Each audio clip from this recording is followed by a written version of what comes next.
എല്ലാവർക്കും നമസ്കാരം. ഇന്നത്തെ വീഡിയോ വളരെ അധികം നിങ്ങൾക്ക് എല്ലാവർക്കും ഉപകാരപ്പെടുന്ന എല്ലാ വീട്ടിലേക്കും ആവശ്യമുള്ള ഒരു വീഡിയോ ആണ്.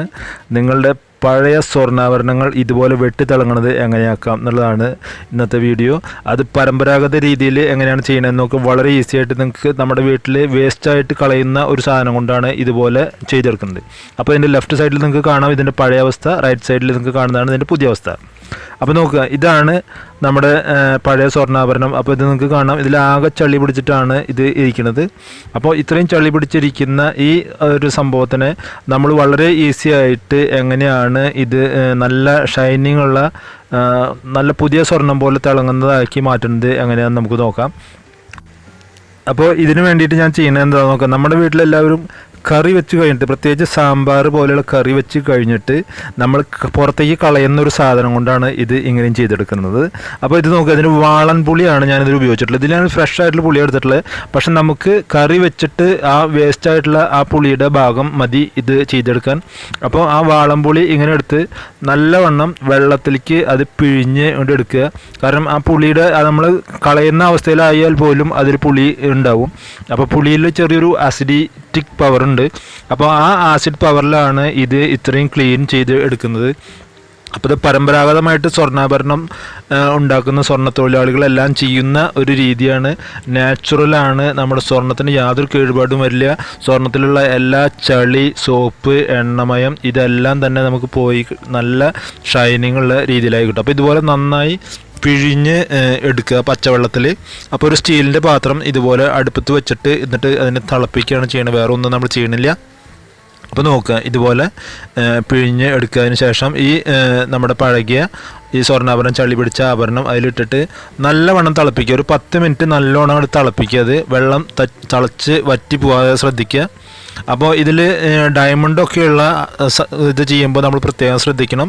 ഇത് നല്ലവണ്ണം തിളപ്പിച്ചെടുക്കുക. തിളപ്പിച്ചിട്ട് ഇതിന് ചൂടാറാൻ വയ്ക്കണം നമ്മൾ. കാരണം ഡയമണ്ട് അല്ലെങ്കിൽ കല്ല്, അങ്ങനെ പലതരത്തിലുള്ള കല്ലുകൾ വെച്ചിട്ടുള്ള ആഭരണങ്ങളുണ്ടാവും.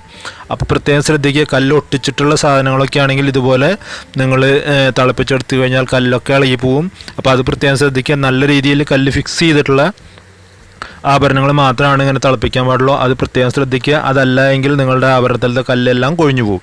അപ്പോൾ അതും പ്രത്യേകം ശ്രദ്ധിക്കുക. അപ്പോൾ ഇതുപോലെ നല്ലവണ്ണം നിങ്ങൾ തിളപ്പിച്ചെടുക്കുക. നല്ലവണ്ണം ഫിക്സ് ചെയ്തിട്ടുള്ള ഡയമണ്ട്സ് ഉള്ളത് മാത്രം പശ വെച്ച് ഒട്ടിച്ചിട്ടുള്ളതാണ് പ്രത്യേകം ശ്രദ്ധിക്കുക.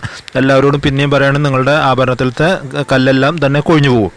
അപ്പോൾ ഇതുപോലെ നന്നായി തിളപ്പിച്ചതിന് ശേഷം ഇതിങ്ങനെ ചൂടാറാൻ വയ്ക്കണം. നമ്മൾ പ്രത്യേകിച്ച് ഡയമണ്ടുള്ള ഐറ്റംസ് ചൂടാറിയതിന് ശേഷമാണ് നമ്മളിത് വാഷ് ചെയ്തെടുക്കുന്നത്. അല്ലെങ്കിൽ ഇതിലത്തെ ചൂടോടനെ വെള്ളത്തിലിട്ട് കഴിഞ്ഞാൽ ഇതിലത്തെ എല്ലാ ഡയമണ്ട്സും നിങ്ങൾക്ക് പൊട്ടിപ്പോവും.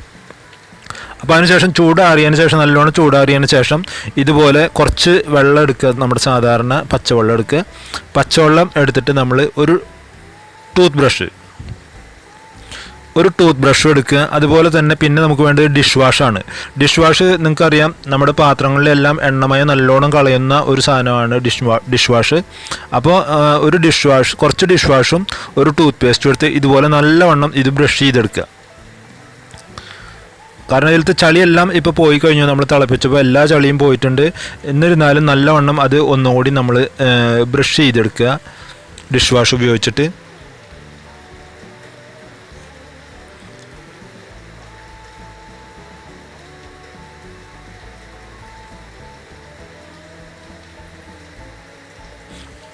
അപ്പോൾ എല്ലാം ഇതുപോലെ നന്നായിട്ട് ബ്രഷ് ചെയ്തെടുത്തതിന് ശേഷം പിന്നെ അത് നല്ലവണ്ണം വെള്ളത്തിൽ ഒന്നുകൂടി നമുക്ക് കഴുകിയെടുക്കേണ്ട ഒറ്റ പണിയുള്ള. കഴുകിയെടുത്തു കഴിഞ്ഞാൽ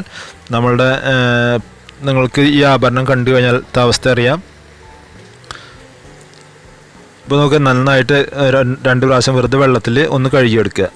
അപ്പോൾ ആ ചളിയുള്ള വെള്ളം ഒക്കെ ഒന്ന് മാറ്റിയിട്ട് രണ്ടാമത് നമ്മൾ കുറച്ചുകൂടി വെള്ളം ഒഴിച്ച് അതിനെ നന്നായിട്ട് ഒന്നുകൂടി കഴുകിയെടുക്കുക.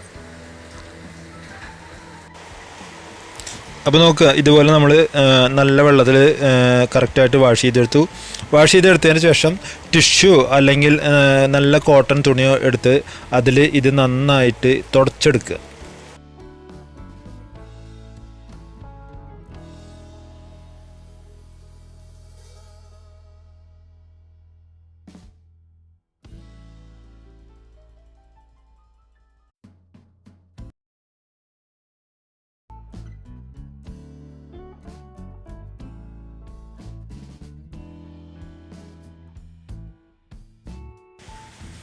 അപ്പോൾ ഇതുപോലെ ടിഷ്യൂലോ അല്ലെങ്കിൽ കോട്ടണിലോ തുടച്ചെടുക്കുമ്പോൾ തന്നെ അതിലത്തെ എല്ലാ എണ്ണമയവും അതുപോലെ വെള്ളവും എല്ലാം തന്നെ ഇപ്പോൾ പോയിട്ടുണ്ട്. ഇപ്പോൾ നിങ്ങൾക്ക് ഇത് കാണുമ്പോൾ തന്നെ അറിയാം ഇത് എത്രമാത്രം നന്നായിട്ട് ഷൈനിങ് ആയിട്ടുണ്ട്. അതുപോലെ ആ സ്വർണത്തിൻ്റെ ഒറിജിനൽ യെല്ലോ കളറ് എങ്ങനെയാണ് ഇതിന് കിട്ടിയിട്ടുള്ളത് കണ്ടില്ലേ, തിളങ്ങുന്നത് കണ്ടില്ലേ.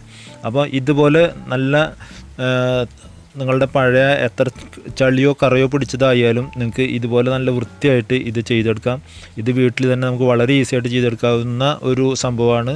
ഞാൻ നേരത്തെ പറഞ്ഞ പോലെ ഇത് ഒരു പരമ്പരാഗത രീതിയാണ്, സ്വർണ്ണത്തൊഴിലാളികളെല്ലാം ചെയ്യുന്ന ഒരു പരമ്പരാഗത രീതിയാണ്. അപ്പോൾ ഈ രീതിയിൽ നിങ്ങൾക്ക് ധൈര്യമായിട്ട് ചെയ്തെടുക്കാം. നിങ്ങളുടെ സ്വർണ്ണം നഷ്ടപ്പെടുക അങ്ങനെയുള്ള ഒരു സംഭവം തന്നെ ഇതിൽ ഉണ്ടാവില്ല. അപ്പോൾ ശ്രദ്ധിക്കേണ്ട കാര്യം ഡയമണ്ട് ഐറ്റംസും അതുപോലെ സ്റ്റോൺ വെച്ചിട്ടുള്ള ഐറ്റംസും ഒക്കെ ഉള്ളതാകുമ്പോൾ നിങ്ങൾ പ്രത്യേകം ശ്രദ്ധിക്കണം. തിളപ്പിക്കുമ്പോൾ അല്ലാത്ത സാധനങ്ങളൊക്കെ ഇതുപോലെ കറക്റ്റായിട്ട് നിങ്ങൾക്ക് തിളപ്പിച്ച് കഴുകിയെടുത്തു കഴിഞ്ഞാൽ നല്ല ഷൈനിങ് കിട്ടും. ഇപ്പോൾ നിങ്ങൾക്ക് കാണുമ്പോൾ തന്നെ അറിയാം ഇതിൻ്റെ ആ ഡയമണ്ട്സൊക്കെ എത്രമാത്രം ഷൈനിങ് ആയിട്ടുണ്ടെന്ന്. അപ്പോൾ നമ്മുടെ വീഡിയോ ഇവിടെ കഴിയുകയാണ്. അപ്പോൾ നിങ്ങൾക്ക് എല്ലാവർക്കും വീഡിയോ ഇഷ്ടപ്പെട്ടുവെന്ന് വിചാരിക്കുന്നത്. ഇഷ്ടപ്പെട്ടിട്ടുണ്ട് എങ്കിൽ ലൈക്ക് ചെയ്യുക, ഷെയർ ചെയ്യുക, നിങ്ങളുടെ അഭിപ്രായങ്ങൾ കമൻറ്റ് ചെയ്യാനും മറക്കരുത്. നിങ്ങളുടെ സുഹൃത്തുക്കൾക്കും എല്ലാവർക്കും ഇത് ഷെയർ ചെയ്ത് കൊടുക്കുക. നിങ്ങൾ തീർച്ചയായിട്ടും ട്രൈ ചെയ്ത് നോക്കുക. അപ്പോൾ അടുത്ത ഒരു അടിപൊളി വീഡിയോയുമായിട്ട് നമുക്ക് വീണ്ടും കാണാം. Thank you for watching.